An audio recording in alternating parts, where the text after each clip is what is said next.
Ndamira pamberi pedare ramambo mudhasi. Ndamira pamberi pedare ramambo mudhasi.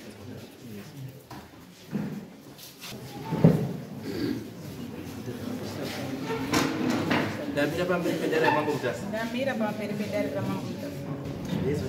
Chokwadi. Zvese zvanditaura ndezvechokwadi. Ndikainyepa ndichabatwa nemhosva. Mwari alibatsirawo. Mwari ngaandibatsirawo.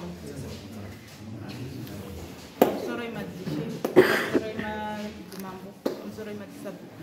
Zita ndinoitwa Miriam Makununika. Ndauyawo nemhuri yangu yekwaMakununika nzvimbo ino. Ndakaitawo dambudziko kutanga 2012. Ndairwara zvisinganzwisisiki ndiri kunyika South Africa. Ndichimbozamawo kuendawo kunobatsirwa vanhu kumaprofita.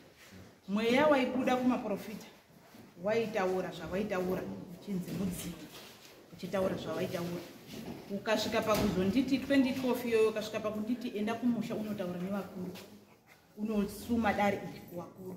Ndikauya muno muZimbabwe 2012 ndikasvika ndikasuma baba wangu namai wangu dare iri. Baba wangu pandakamuudza izvozvo akatiudza kuti uyu anenge asiri mwana wangu nekuti zvauri kutaura handizvizivi. Ndikaramwa, ndakarama ndobva ndadzoka kubasa. Asi mai wangu ndobva wazofonera madzisekuru avo vakavasuma kuti kune nhau yakauya nemwana, mwana akatsanangura akati. Asi baba vemwana ati mwana uyu anenge asiri wangu nekuti nhau yaari kutaura handizivi. Ndadzoka ndikashanda 2013 nhau yainobva yandisumudza futi, yakandisumudza zvine simba. Ndikadzoka futi ndikasuma dare iroro kuvabereki vangu. Baba wangu akanditi iwe sei uchimbotaura nhau yekuti une mudzimu, unorota, unoona mavhizheni. Ndichiwatsanangura zvikanzi unozviziva here kuti kana machaina kana varungu kana chii wane mudzimu. Ivo vakati kana neni ndinogona kuprofita, ndinogona kuona zvauri kungotaurawo izvozvo. Ndobva ndaramwa futi ndobva ndadzoka 2014 ndobva ndadzoka futi. Ipapo yakandibata zvine simba because handizivi kuti kana bhazi racho kuBhosimani ndakarikwira sei. Ndikadzoka munyika yeZimbabwe. Ndasvika munyika yeZimbabwe ndikasuma futi dare iroro ndikati vabereki hazvina kunimirira mushe kana kushanda zviri kunditadzisa kushanda, ndibatsireiwo. Baba wangu akati akatombonyozera. Hanzvadzi yangu ndobva atonoti pakatoipa. Hanzvadzi yangu akati tete ngatimbofambei ndimbonzwa nhau yenyu yamauya nayo yamunongouya nayo makore nemakore. Timbofamba tiri pamwe chete ndinonzwa kuti nhau yamunotaura yamunobva muri kuSouth Africa inauya. Nekuti baba wangu akasvika pakuti mumwe munhu agona aromba ari kuSouth Africa ouya netumatambudziko twakada kuti ipinza bhizi muno muZimbabwe nenhau yake yaita ega kuSouth Africa. Ndikati baba handina ropa mumaoko, handina kuuraya, handina kuita. Ndiri kutoda kubatsirwa neni. Baba wangu akanyozera. Ndikafamba nehanzvadzi yangu tikaenda kwatakaenda. Tikasvika tikabvunzwa mhepo yakataura ikabvunza ikati vana ava havana vabereki. Hanzvadzi yangu ikapindura kuti vabereki variko, saka sei wachifamba wega? Tikati variko. Kwanzi ine munotorero vabereki. Shuwa takaenda tikasuma dare vabereki. Tikasvika tikati mhepo yataura kuti inini kuti ndibhilivhe kuti mudzimu here kana kuti imhepo imwe hapana chandaibhilivha. Asi ndaida help kubva kuvabereki kuti wafambewo neni wanzi kuti nhau iri pamusoro peupenyu hwangu ichii. Takaenda tikadzoka tikavasuma. Baba wangu akati inini handikwanisi kufambira nhau iyo ndiri ndega. Ndikati aiwa hatisi kukumanikidzirai kuti tifambe tiine michete nekuti tine dzinza tine rudzi tinofambawo nevanhu. Vakati aiwa rega ndinondotora mufana wangu ndobva ndondotora bamunini nemwana wabamunini ndobva ndondovatora. Vakati hati mufambei. Shuwa takaenda kwatakafamba. Mhepo ikasvika ikataura zvayakataura. Vakapindurana nayo. Iwo waitaura nayo wachinzwisisana nayo wakatoita agreement nayo. Asi pamhepo ipaitaura yakati ndinoda kuti ndiitirwe muite doro remudzimu mukati memusha. Asi doro iri rinoitirwa mumba memutumbi wandigere uyu, kureva kuti mumba mababa vangu. Asi kana musati maitanga zvedoro iroro kuda, vachitaura baba vangu ndianonzi kuda musha wako wakasviba, tanga waenda unochenesa musha. Ndozvakataurwa nemhepo. Tanga unochenesa musha wako. Doro remudzimu rizoitwa mumba memutumbi watigere. Wakaita agreement, wakadairana nhau yavo. Tikadzoka kumba, tikazodzoka futi kwatakaenda futi. Ikasvika mhepo yakadini ikataura sekudaro futi. Wakatopanana madhete kuti takuda kutozviita tichatozviita. Bamunini wangu uyu ndinomuchenesa ipapo panhau patakambofamba ipapo ndinomuchenesa bamunino aidairirawo achinzwisisa achitodaira achitaiwa kana ari mbuya ari kutaura kuti ndiye agere pamuzukuru mbuya auya kuzotsvaira nzira achiita sei bamunino wangu aitopupurira baba wangu airamba kana kuombera akati ndinoombereswa chitokoro chii ndingazoombereswa chii airamba pamberi aitondirambira saka ndiro pandakaona kuti zvinganetsa iyo patakabveko totadzoka kumba tatoita agreement yekuti tichatenga icho neicho neicho neicho kuti tizoenda kunoita zvataurwa but nhau yekutanga inganzi enda unochenesa musha wako kuda ndo zvakataurwa kuda enda unochenesera musha doro rigozoitwa mukati memusha wako baba wangu vataita agreement papera mwedzi ndakaona baba wangu wachiuya wakati Miriam tazofunga ndaona imwe n'anga akati taona imwe n'anga vachireva kuti pamwe wangaona handizvi taungaona nani vakati taona imwe n'anga handina kuramba semwana nekuti ndaida help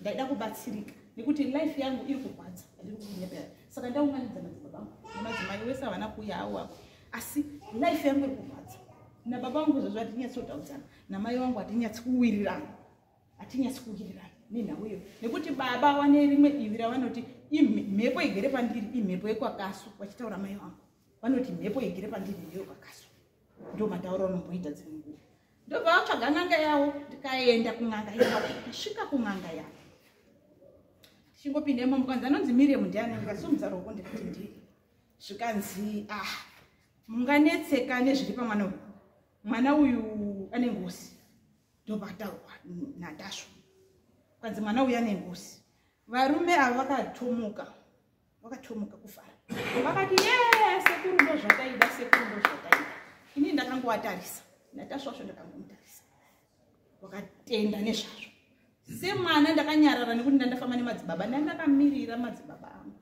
kuti abvunze tasho kuti sekuru itai kuti ngozi yacho itaure kuti yakaurayiwa nani akafa wacho ndiani ndozvandaida chete madzibaba angu asi hamuna kubvunza makaombera maoko mukaperera ipapo ndikabva ndadzi natasho kuda panze panopiwa mutandangozi shuva ndakaenda unotora mutandangozi bati zvanga zvisisirizvo munyama yangu ndakaenda unopiwa mutandangozi ndikapinda navo mudare ndikagara zvikanzi enda unonditengera 3 meters natasho inonditengera 3 meters yewhite tida kusunga ngozi iyoyo mapfundo 3 tiidzosere kumunhu akakutumira ngozi iyoyo inini mupfungwa muri kurekodha kuti sei madzibaba angu asiri kubvunza mani kuti usiku mabudise ngozi yetu itise itauri ndozvazvirokodha musoro mangu kuti madzibaba angu aomberera woraiti maomberera ko made kubvunzawo woraiti kwese utaifamba kuchidzi mudzimu asi mudzimu wacho waitofuridzirwa kuti utaure uchitaurawo nematauriro waita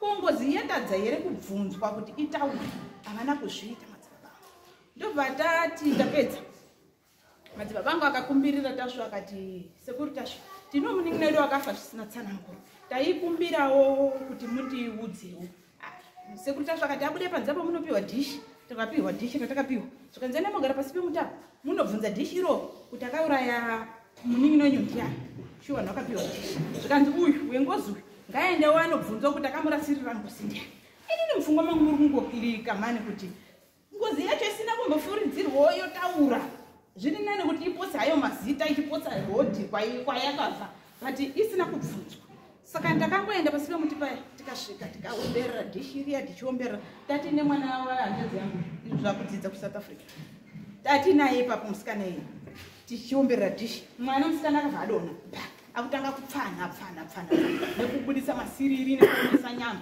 mudzimu uya handizivi ndichati mudzimu ndichamanirira zvisizvo mhepo iye igere pandiri yakabva yabuda ikatanga kuseka yakaseka ikaratidza kunyenyama kuratidza kuti zvamuri kuita hazvisiri izvo hanzvadzi yangu yakati kona baba kutaura chokwadi pamwana akadonhera hapana baba akamboda kubata mwana iye kana kuti atarise kuti aende kushedza sekuru tasvo hapana baba akamboenda kunoshedza sekuru tasvo kuti weye mutionerewo zvazoitika tanga tafamba neizvi asi pazoitika izvi sekuru tasvo uye mutionera hapana baba akazviita izvozvo varume vaingosumuka vachienda kutoilet vachibhema foje dzavo vachidzoka mwana achipfana vachienda unobhema foje dzavo vachidzoka mwana achipfana hanzvadzi yangu iyo ndiyo yakazoti baba mwana yemusikana akati baba because zvazvakuda pandiri zvazvakuda kutaura vati baba because baba mundaenda padhuze anzi baba tiri kumbira kuti omberai mbuya ndo zvakataurirwa nehanzvadzi yangu Paya ndiombere zvikwambo ko mukandioemberesa zvikwambo mukandiombesa ngozi. Hanzvadzi yangu ndobva yauya ikagwadama ikaombera ikabvunza mhepo yanga igere pandiri. Mhepo igere pandiri yakataura ikati chimboitai zvenyu zvamuri kuita asi zvamuri kuita ndozvakataura mhepo yanga igere pandiri. Ikaoneka ikaenda ndopakabvamuka mwana musikana ndovati kwara patuvamo shuwa takatanga kusumuka panzvimbo ipapo tatobuda hapana akaenda kunotaurira sekuti zvikwazoitike kana kutaurira vashandi pasekuti zvipaizitike avangasinei nazvo. Patabuda gate tapinda mumotikari kuti takudzoka kumba. Hanzvadzi yangu iyi yakatanga kuti imi ngozi iyi hanzi pamusikana uyu pane ngozi zviri kureva kuti ngozi iri pane mudzimu here. Bamunini wangu vapindura nehasha akati iwe haunonzwa kuti mudzimu here haunonzwa kuti ingozi here. Ndikati saka varume watoshinga here kuti zvigere pandiri ingozi. Hongu ndapihwa mutandangozi zvinotoreva kuti ndine ngozi. Hongu jira ndanzi ndini ndicharitenga asi madzibaba angu ari pano. Paida kutengwa jira 3 meters rewide raida kusunga mafundo 3 ichizida kusunga ngozi iyo idzokere kwayakabva. Takaenda kumba vanhu vachinetsana motikari vari 2. Ndikasvika pandakati munombozviziva here kuti zvandiri kuona nezvamuri kuona mimi zvakasiyana. Dai muri wamwe manyarara mafamba makanyarara shuwa vanhu vakabva vanyarara kusvika tasvika kumba. Tasvika kumba tichisvika pagedhi mukomana akanditi Fred akanditi Miriam saka jira uchaita sei. Saka ngozi ndini ndakatoipara kana vanhu vavari kungotiti jira ndini ndakutowandira kujira. Ndobva ndati handina mari Fred kwanzaiva tichaita plan. Fred unobva waendana nabamunini vatasara semburi tiri pamba vatapinda mugedhi. Ndichisvika padhoo regedhi ripamba ndikati munhu ane mutandangozi uya ndiani because rari mubhegi. Mai yangu anga akaisa mutandangozi uya mubhegi. Ndikati munhu ane mutandangozi uya ndiani. Mai yangu akati ndini. Ndikati ndaikumbira ende munondirasira mutandangozi kuseri kwenyu. Mai yangu akati zvingaita here tapiwa tozochenesa todini. Ndikati kana murimi muda kuzougezesa muda kuzofukira pindai nawo mumba asi kana ndiri ende munorasikidza kwechiwanza. Handizivi kuti mutandangozi uyo akazoenda kupi. Shuwa takapinda mumba tikagara kuzowirirana nehama dzangu. Tatapiwa 3 days dzekuti tizodzoka kwasekuru tasvo nejira riya ratengwa neni rewati. Musi wakati wasvika ndakaisirwa meseji nehanzvadzi yangu iyo Fred akandisira meseji akati Miriam haufa paWhatsApp. Miriam haufa jira. Ndakatanga ndafunga ndoti wasiwana udondijairira. Ndoti jira rei ndobva aisa maquestion mark 2. Ndobva ati iwe jira rakataurwa nasekuru tasvo rewhite. Ndikati ndakatotanga ndichiseka. Ndikati Fred chimbondiudze kuti ngozi yacho ndiani yamusina kubvunza. Yamakundibvunza mafoni ende jira muri kutodhimanda kwandiri. Handina chandakabata mumaoko mangu. Vandisira maquestion mark ekuzara foni yese hapana chakataura ndobva anyarara.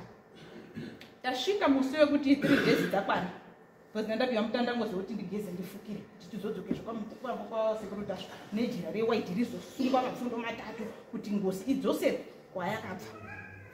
Zuva rasvika baba vangu ndobva nditi Miriam na 3 pandochaisa basa ndichauya tizokutorai tidzoke kwasekuru tasvo. Ndakatipindura baba vangu ndikati baba ini handina chandakapara. Ngozi yacho imbori yani yamusina kubvunzira kwasekuru tasvo yamuri kundundurudzira nejira kuti tiende nejira. Zvikanzi takatotaurwa paipaya tikatopindirana. Ndikati aiyozve takapindirana asi pane zvakapinda mupfungwa mangu kuti apa ndiri kuudzwa izvi handina kuita neni handina kuzvibasa. Ende vandavaudza ndakaudza Shona baba vangu ndakamuudza Shona yekuti inini kana ndiriweko makununika handina ngozi inosungwa nejira. Kana vana baba vangu vakapara mhosva vakapara mhaka inoripwa. Ndizvo zvandakaudza. Ndikati kana iri ngozi yeko makununika inoitwa sei inoripwa haisungwi mafundo 3. Wamuda kusairira mhosva idzodzo ndiani nekuti mukati medzinza redu magara muine ngozi yakatombobuda vanoiziva iripo.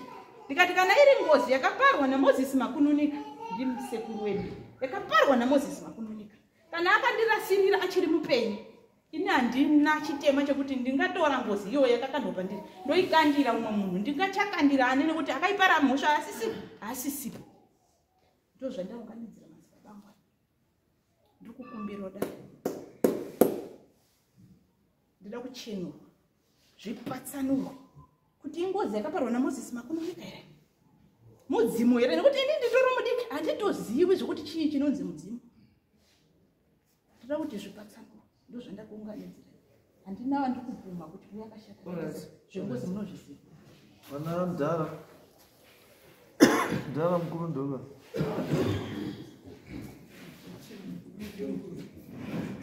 mukuru ndiani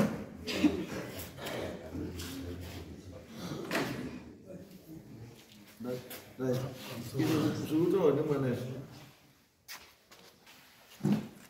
izvi ndiri kutozvizivawo panapa ini hatigari kuHarare ndinogara kuno kwaGondo. Zviri kutaurwa nemwana achitaura mwana baba wacho Makunonika Patrick. Hanotozviziva saka zvaitomboitika zvokufamba ndikuenda kwana Tashu mamusi handisitomboipo Uongozi ya Mozisi. ngozi yaMozisi iri kutaurwa ngezvayo semhuri process kugadzirisa process. okay isusu tauda baba ndianomwe baba nyaya yotaurwa nemwana Ini nyaya nemwana iyi ini kutoizwa iyi handitoiziva kutsvaka kuzvinizwa baba. hamuna kumboenda kwata ini nditori kumba indakazobva kupasindira kuti amwena kwatasvika hamuna kumboenda kwatasu naimsika Vakaenda kwaTashu ndayo. wachipo wakaenda kwatasvika wachasimuka handita simuka ndiri babacho wamwa kutenda womashure venyu ndiani isumureva ndimakaenda kwatasu nemwana ungu dzakaenda kwatasu zomakaenda kwatasu nemwana baba uchakazviziva ndiye baba ndiri baba wacho baba wemwana imi ndiri baba wemwana baba wemwana kwatasu makaenda Jana bambu. awatana mpongo imi zvamakaendawo kwatasu nemwana kwakazi kwatasu chii chikunetsa mwana kwatasu pataenda pane patakaenda pakutanga pataenda pakutanga takaenda tiri taungudai neuyo nayakoyo nemuzukuru mwana wemwana wangu chiike kutanga pekutanga azivika idoro timushauri kuchena makabika here doro ini anaubvirana nazo kechipiri pamaenda kuti kechipiri pamaenda kuti kechipiri pechituu ndipo takaenda kwatasu takaenda kwatasu takabhadhara $400 vakazi chiike chipiri kwatasu wakati yanzi tenga ichika kana matenga ichika mufukira mazuva matatu after 3 days modzoka kuno ndozokuudza kuti chinyi chirudi chiri kunetsa makadzoka here after 3 days isi takadzoka avo vanozodzoka nyandadzenge uyo namai vacho vanozodzoka ivi makadzoka zvikati kudini tadzoka anazotitsanangurira tasuka akati wari ane dambudzika kana asipo anokwanisa kubatsira saka imi after that after tasu makazodii futi nokuti dambudziko remwana harina kupera kupera saka mubva madini futi harina kuzofamba futi saka tatoda kufamba futi taenda kuzofamba futi pamwe futi saka ava zvamunoita zvese izvi havana mukoma unozviziva bozi nhau yakaitika ndati wana mukoma unozviziva avo masingazvizive ko mukasvika ikoko mukazi mukoma wandiani dambudziko munoti muchazovataurira sei ndipo pakaganganisika ndikati mukasvika imi kwamuri kuenda kechitoko mamasvikawo zane dambudziko riri pamwana ndibambo mukoma wako nhingi muchazovataurira sei kuti mukoma ndiwo zvine dambudziko because and in the first place why muri kuavoida Zvemusha. zvezvemusha muri kuavoida sei iwo waraona mukoma wenyu why are you avoiding ini kuavoida kwandakaita ngakutanga wapata kunakaita mbuzi waiti amai wangu ini ndiye arubula apa akabereka aidaro ndiani ndikuwatanga pakutanga kuenda kuti makaenda kukutanga kwacho makaendana namukoma ina ndo zvandikutaura wai imi muenya kuita zvinhu zvenyu imi nemunin'ina natete musingaivova namukoma wai zviro zvenyu pamakaenda kukutanga makaenda imi nemunin'ina natete nemwana moenda futi kwatasu moenda futi imimi nemunin'ina nemwana natete namai avo varume avo muri kuwasiya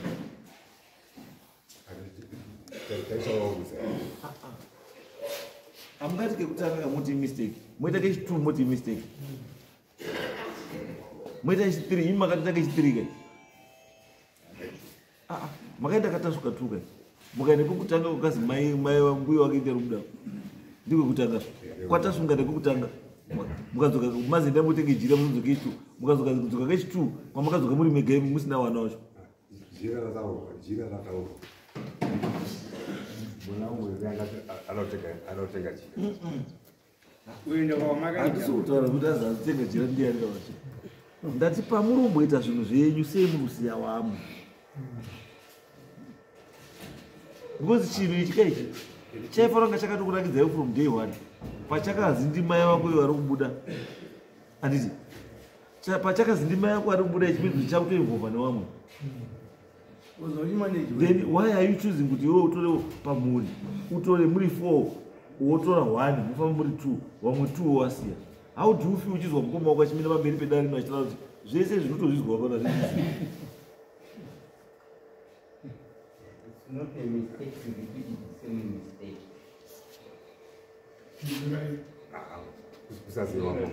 No, hakusi kusaziva mune here reason why maizviti maybe mamutori nereason yekuti mamutofungira kuti avakuru ndiwo nechekuita nemudwara nomwana kana kuti pane zviripo here zvamuda kuti vasazive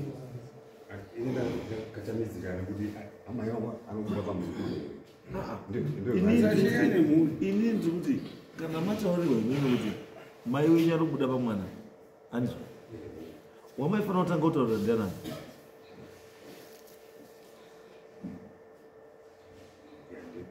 masiblings enyu andi vanhu vamakazvara navo because mai handi wenyu mega muri 2 anga mai ndenyu muri 1 2 3 4 nateterani saka sei muri kuti mai uri kubuda musikuda kuti vamuwazive mamire zvakaita inini uyu tina mai wenyu uyu mukoma ana mai wano uyu mukoma ana mai wano nababa vakasiyana dzinza rimwe chete aiwa kana yakadaro manjika zvinotaurika kuti imimi the reason why muchitora uyu muchifamba ngezvemhuri yei asi nyaya yamubvunza wakuchuya mani ko nhasi sei mawadamuri kuda kui wakaraidzwa namiriam aiwa miriam ka ndiye azoona kuti mukusiya wamwe dzinza asi chinhu chiri paari ndechedzinza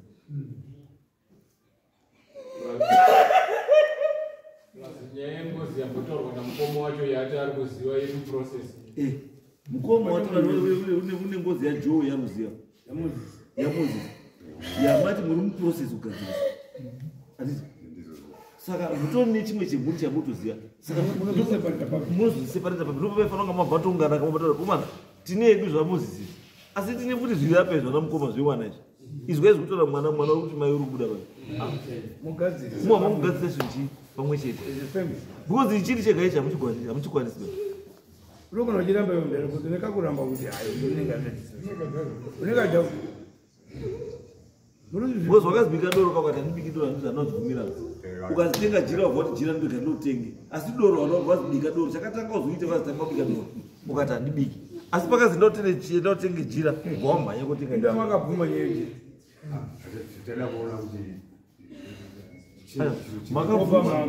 makabvuma nyaya yejira because mama uzoti ingozi aya takana kuti ingozi aida kuona chini akati ngozi komutenda ngozi aida kuti ingozi kumutanda ngozi makaupiri kana ingasiri ngozi anazoti mutata aiwa tasanondokutaura kuti mutanda ngozi aiwa kwangene no ore chamaitakura bhegi muchienda nacho kwahondi kumba mauri kuende vinacho mamuri muri kuende vinei tata anazotara mutata akamuti mushonga uyu unoshandisa so imi mese here kana kuti mwana saka uimizi imi munyaya iyi mamusimo mangari mui mwana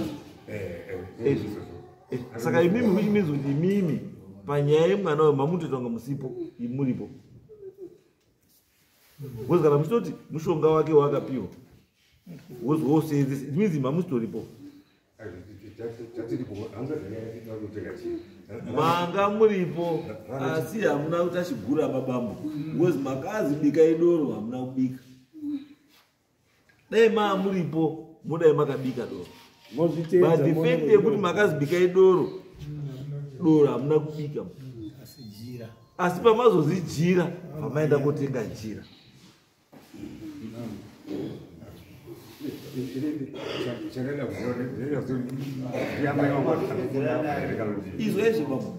izwai bambo zvekuti ndimai andika zvekuti ndimai maifanira kunga makati anenge maenda kwatasu anditi tasu bako chamakaenda kwatasu kwakuti akuudzei kuti ndimai zveshuwa here kana kuti hasiri mai zveshuwa mobva masvika maiko kwatasu tasu wobva atoti hasi mai da ingozi asi wekutanga ndobva tichi wekutanga akati ndimai wenyu ari kubuda anditi tasu wobva aenda wobva tichi ingozi ndosaka mawapiwa mutanda ngozi anditi it means maifanira kuenda futi kwechingani kwechitatu anditi kuti muchibate chii kuti muchibate chokwadi anditi because imi manga musi muprocess because mamatotenga jira because tasanga totenga jira ndio kugadzirei saka wechi mamabvumirana nazvo dai mamuri kuenda wechitatuka mudai makaizotaswa kutaura kuti ingozi mama thank you tichadzoka mumavaenda pechi3 mumavaudzwa kuti chii kana mazwa zveshuwa ingozi mumavachidzoka kwatasu muchiita zvatasu zvejira nechingozi maakwaitshuwa kuti ingozi but mvenge kuti maakutotenga jira maakutoenda kwatasu it means kuti zvakataurwa kwatasu ndo zvamakawirirana nazvo kwekutanga kwamakazi ndimai anditi hamuna kuda kuwirirana kuti ndimai wenyu ani hamuna kuda kuwirirana kuti ndimai wenyu anditi pamamudai mimi pekuzi ngozi pakabva pabuda vamati zvadziita because chakati muteere pengozi chii kuti mutendere pengozi is because magara muine ngozi yamuri kuziva magara muine ngozi yamuri kuziva saka pakazi ngozi makabva vati hekani waro ndizvo tati kutsvaga izvo andizvo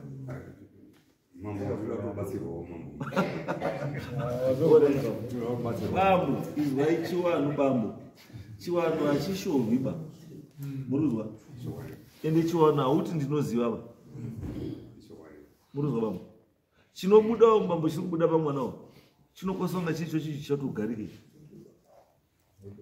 ende chimwe chinhu chiri kubuda papa chinokosa kuite murombo futi if you are not chi if you are not careful tiuti isusu zviri kuitika zvibambuka don't keep this as a secret share nawo mwana mukoma muone kuti zveshuwa mwana mukoma chinhu chiri apa ndicho here chatinacho chatida kugadzirisa kana handicho kana kuti chinhu chiri apa chitori chinyowani toita sei mazvionawo sei madii because chinhu ichi kaichi chikuda kuti mufambe as a family mugadzirisa chii mugadzirisa chinhu ichi mwana uyu kana paine zvinoti yaitwe kwauri kuti kana uri mudzimu uri pauri ubude zvakanaka mudzimu ubuda zvakadii zvakanaka because mudzimu zvaunoita mukaita kunge muri kuutsikirira unoita upenyu wokurwara chetu haambofi akanakirwa neupenyu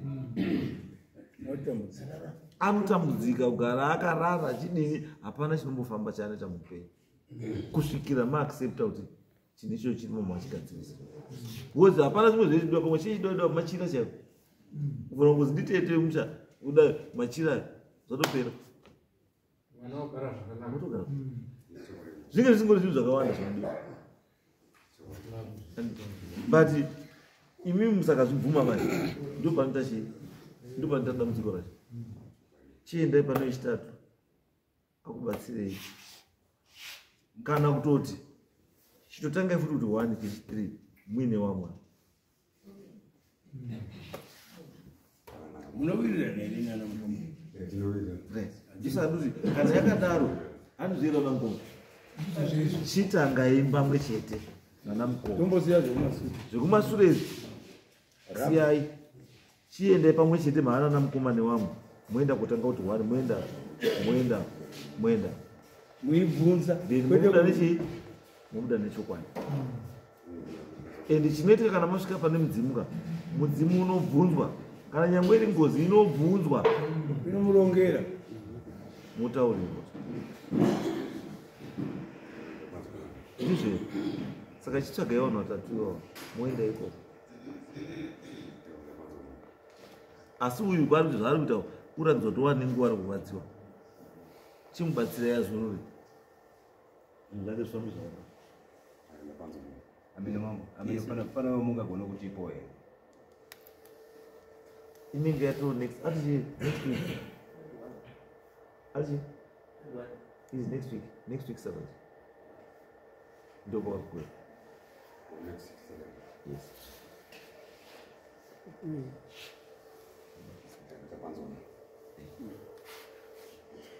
ndizvo kana muda umbozwa pado mwatori panze kuda unongozwawo Ene mumbozwe.